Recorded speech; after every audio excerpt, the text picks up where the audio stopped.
Welcome back, everybody, to another video on the Anything Flies podcast. Today, we will be discussing the LSU versus Vanderbilt game, so let's get right into it. Just started off, LSU's number 10 going into number 17 Vandy. This will be the 12 o'clock game. LSU's 4-1 in conference play, and Vandy is 5-1 in conference play. Vanderbilt was coming off of a bye week, but their last game was a loss at Alabama. And in that game, Diego Pavia was 21 of 35, 198 yards, and a touchdown and an interception. He was also their team's leading rusher with 58 yards, and the team ran for 135 yards total. So you'd like them to be able to run the ball without Pavia as their main attack, but you got to do what you got to do. And then just moving forward, you want to see Diego Pavia be more productive. 21 for 35 is a great completion rate. It's close to 10 yards on average, but nothing insane. Would like to see some more explosive plays out of Vanderbilt offense. Notable games so far that they've played. They beat South Carolina, which was on the road. That was a great win, great builder for their team. And then they lost at Alabama. And in the future, they will play Missouri, Texas, and Tennessee. So a two-loss Vanderbilt team has a strong case if they were to only lose to Bama and LSU and then beat Mizzou, Texas, and Tennessee.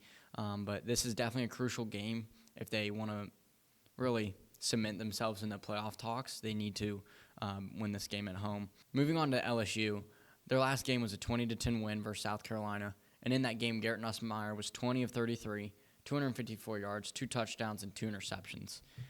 Not the cleanest game with 2 interceptions, but other than those interceptions, it was a nice game. Unfortunately, Nussmeier's not lived up to the hype going into the season. He was really a top 3 quarterback. I think a lot of scouts would put him as top 3.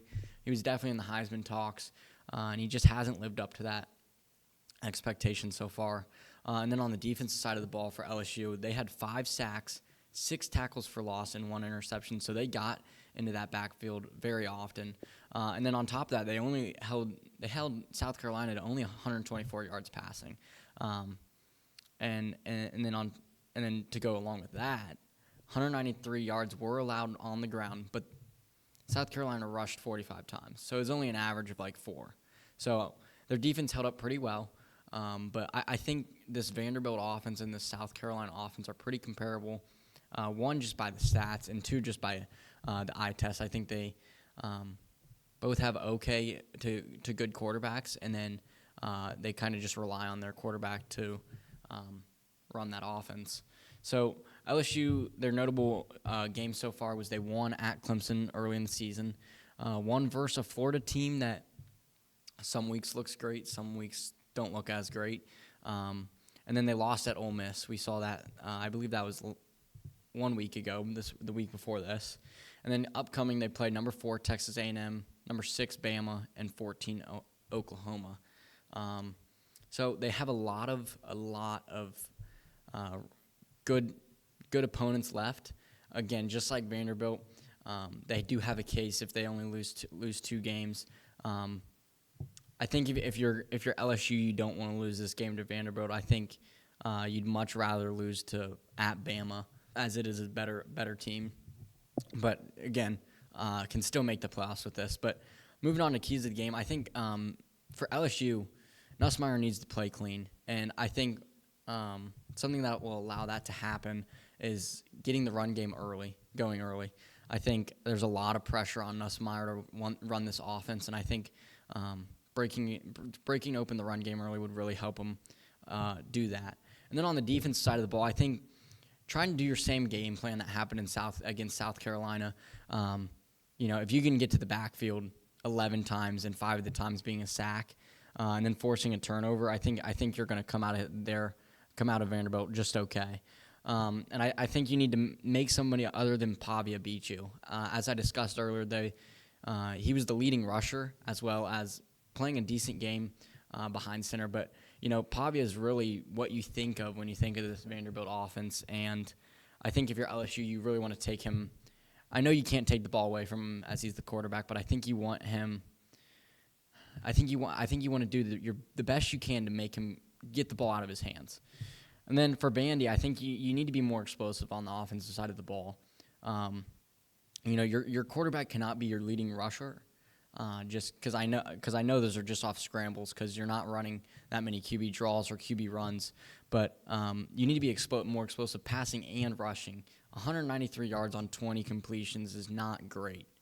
And then on top of that, you just need to. He only had 1 touchdown, so I think you got to do that, and then you got to take care of the ball.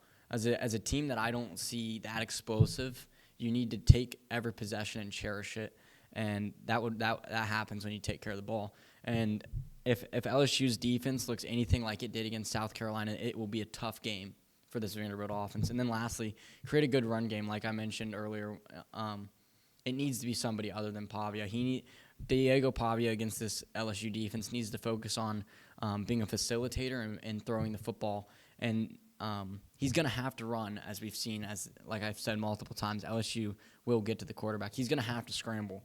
But I think you need to be able to run the ball. And I think the winner of this game will be whoever can run the ball more efficiently.